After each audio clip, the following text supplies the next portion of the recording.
who's the greatest comic of all time? Well, I don't think there is a greatest comic of all time. Is it Norm Macdonald? Norm Macdonald was one of the greats for sure.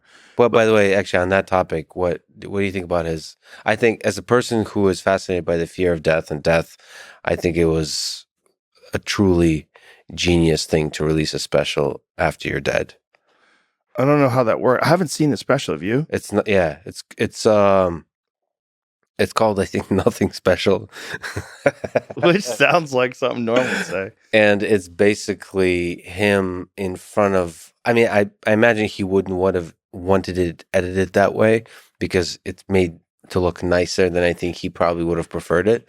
But it's him in front of the screen, like on a Zoom call, doing jokes without cold. Really? Yeah. And somehow, given his like dry, dark humor, it works.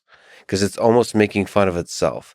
Almost making fun of that hole that we were stuck alone inside. And because he's still acting as if he's in front of the audience and is almost making fun of the fact that this is what we're forced to do. I mean, it's quite genius. It's really well, and the jokes are really good. But it also makes you realize how important laughter is from the audience, the energy from the audience. Because, but there's also an intimacy because it's just you and him. Because you're listening to it, there's no audience. Yeah. So I don't know. I think it's quite genius. And he's, of course, there's certain comics that are like, not only are they funny, but they're truly unique in like they're not in terms of friendship and all that kind of stuff, but in terms of comedy, they're an island. Yeah. It's like Mitch Hedberg probably is that. Of course, a lot of people then start to imitate them and so on. But Stephen Wright.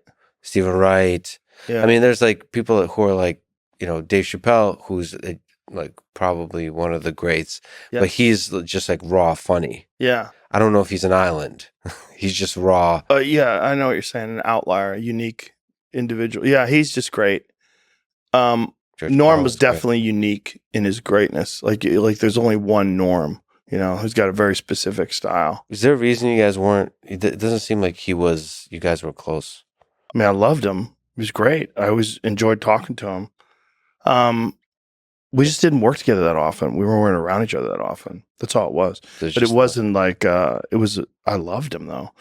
He was a great guy. I had a funny story about it, Norm. Twice, just randomly, I was on airplanes next to him. Yeah. Seated right next to him. Just totally random. Yeah. And one time, we're on this airplane and we're having this talk. And he's like, yeah, I quit smoking. I was smoking a lot and it's terrible smoking. It's terrible for you. And we have this great conversation. We get off the plane and he sprints towards a store and buys cigarettes, like in the airport, and is lighting it on the way out the door. And I go, I thought you quit smoking. He goes, yeah, I did. But all that talking about smoking made me want to smoke again. So before he's getting through the door of the airport, he's lighting it up. I can't wait.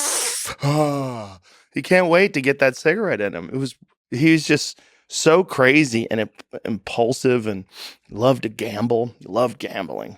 And in that way, he embodied the joke. Like you can't even tell. There's certain people just like live in a non sequitur, ridiculous, absurd, funny way. Yeah, that was him.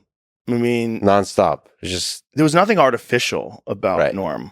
That was who he was. His brilliance was his essence. That was who he was.